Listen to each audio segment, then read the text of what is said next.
और जहाँ मैं नाज मिलाता हूँ, दूध मिलाता हूँ, ये केमिकल के जो है कलर नहीं है, बिल्कुल भी पानी वाले हैं, जो पानी से कोई भी नुकसान नहीं रहता है। और जो बीओपी के जो सिराते हैं गंगा जी में, उसमें केमिकल के कलर होते हैं और जो है मछलियों को नुकसान होता है इससे। और इससे फायदा? और जहाँ से ये फ़ायदा है, ये मिट्टी बह जाती है और जो इसमें 5 तरह के नाज हैं वो मछलियों का पालन हो जाता है। जिससे सही आमदनी हो रही है, पर हम तो लोगों को जागरूक करा रहे हैं कि इको फ्रेंडली ही मूर्तियाँ मिट्टी की इस्तेमाल करें, इसी से पूजा करें। हम पिछले 5 साल से लोगों में भारतीय संस्कृति और संस्कार को लेकर जागरूकता पैदा कर रहे हैं। जगह जगह गणेश उत्सव जब भी आता है, सड़कों पर बहुत बड़ी बड़ी पीओपी की मूर्तियाँ लग जाती हैं, जिनको लोग अज्ञानतावश खरीदते हैं और स्थापित करते हैं अपने घर में। हमारा ये मानना है कि पीओपी की मूर्तियाँ जो हैं, एक तो नदी को ख़राब करती हैं और केमिकल की वजह से उनके जलचर मर जाते हैं पूरे, और जलचर मरने के साथ ही नदियों की जीवंतता ख़त्म हो जाती है। हम लोगों में जन जागृति पैदा करने के इको फ्रेंडली गणेश बनवाते हैं। उनमें 7 ग्रहों के 7 अनाज डलवाते हैं ताकि लोगों में जन जागृति आए, और जब मिट्टी गल जाती है और ग्रहों को अनाज जो हमने डलवाए हैं वो जलचर खा लेते हैं, और जिस नदी में या तालाब में जितने ज़्यादा जलचर होते हैं वो नदी उतनी ही ज़्यादा जीवंत होती है, उसमें उतनी ही ज़्यादा ऑक्सीजन होती है। क्योंकि ये पुरानी परंपरा, शास्त्रीय परंपरा है। हम शास्त्रीय परंपरा के पुनर्जागरण के लिए पुनः प्रयास कर रहे हैं।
मिट्टी के गजानन जी बनाना ये प्राचीन समय से चला आ रहा है।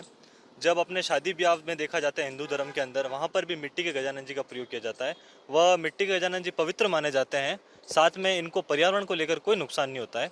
जैसा आज के टाइम में प्रचलन में चल रहा है पीओपी का होता है कि वो पर्यावरण को नुकसान पहुँचाते हैं, जल प्रदूषण बहुत ज़्यादा होता है उसमें।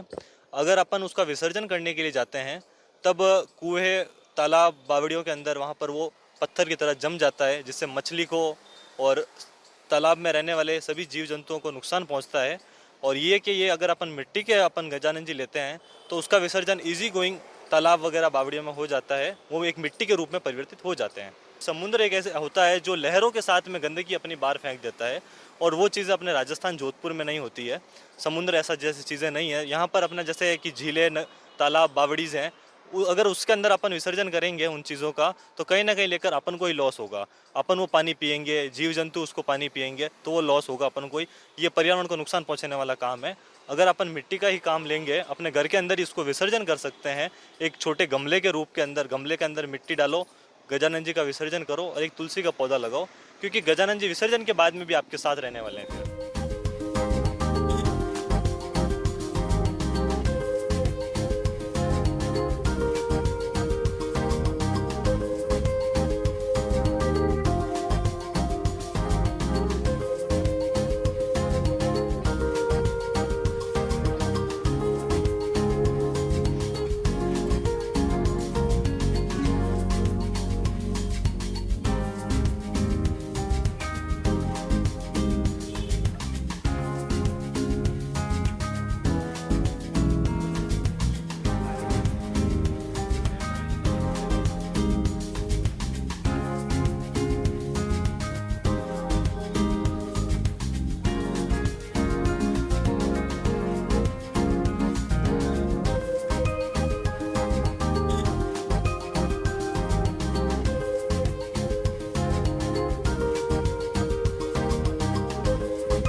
हमारे यहाँ की स्थापना है 1949 की है और ये डांडिया बाजार प्रगति युवक मंडल है हार्डिकर वैद्य के खांचे से काफ़ी फेमस है।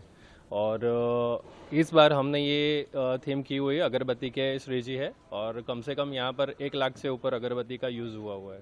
एक्चुअली क्या है कि हमारे पापा के टाइम से यानी काफ़ी पुराना ये मंडल है, तो उन्होंने 1990 में ये एक पैटर्न निकाला था कि स्टार्टिंग हमने ये माचिस की तिल्ली आती है वहाँ से स्टार्ट किया था, उसके बाद अगरबत्ती, फिर उसके बाद राखड़ी है, फिर उसके बाद एल्यूमिनियम फॉयल है, फिर उसके बाद प्लास्टिक की जो रिबिन आती है वो, यानी वो 1990 से लेके तब तक से अभी तक लगभग 9 साल तक यानी ये कंटिन्यूस ऐसा चला था। वही चीज़ को हमने अभी रिपीट की हुई है। ये एक्चुअली जो अगरबत्ती है हमारे पास जो स्पॉन्सर है उन्होंने खुद बनाई है और वो इको फ्रेंडली है, यानी वो गाय के गोबर से बनी हुई है, उसमें से ये बनाई हुई है। तो बस उनके फेस पे एक अच्छी सी स्माइल होनी चाहिए, कमेंट्स अच्छे मिलनी चाहिए।